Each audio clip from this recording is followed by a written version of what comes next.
Channel ఈరోజు మనం గుడ్డు ఎల్లిపాయ కారం చేసుకుందామండి. దానికి ఫస్ట్ గుడ్లను ఉడకబెట్టుకుందాం. నేను 6 eggs తీసుకున్నాను. మనం కారానికి తీసుకోవాల్సినవండి చిన్నపాయలు, ఒక చిన్నపాయ తీసుకున్నాను. తగినంత సాల్ట్, అంటే మనం వేసుకునే కారాన్ని బట్టి సాల్ట్ వేసుకోవాలి. జీలకర్ర కొంచెం,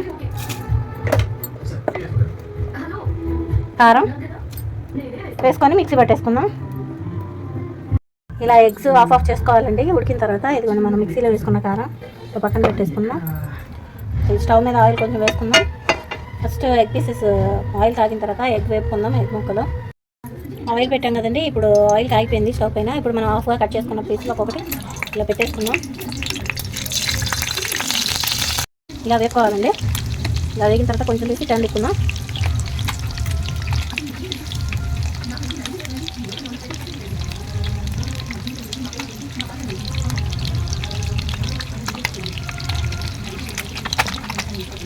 ఇది వేగుతున్నప్పుడు ఆయిల్ తింటూ ఉంటుందండి, జాగ్రత్తగా పెట్టుకోవాలి.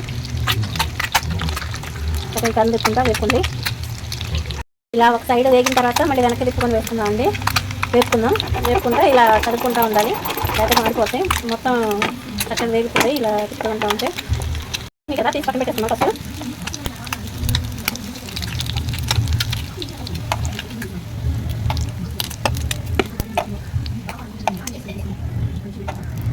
ఈ మసాలా వేసుకున్నాం కదండి మిక్సీ, అది కొంచెం లైట్గా వేగనిద్దాం. దీంట్లో ఆయిల్లో ఎక్కువసేపు వేగనియాల్సిన అవసరం లేదు, కొంచెం ఎక్కువసేపు వేగనిస్తే మాడిపోతే ఈ ఎగ్స్ వేసుకుందాం.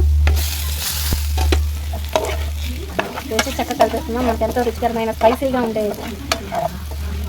గుడ్డు ఎల్లిపాయ కారం రెడీ అయిపోయిందండి. అంటే మనం నిమ్మకాయ పిండుకుంటే పిండుకోవచ్చు, లేకపోతే లేదు, ఆప్షనబుల్. నేనైతే పిండట్లేదు. సింపుల్ ప్రాసెస్లో చక్కగా అయిపోతుందండి. ఇది ఎక్కువసేపు ఉంచుకుంటే ఈ కారం మాడిపోతుంది. చక్కగా స్పైసీగా సూపర్ ఉంటుంది.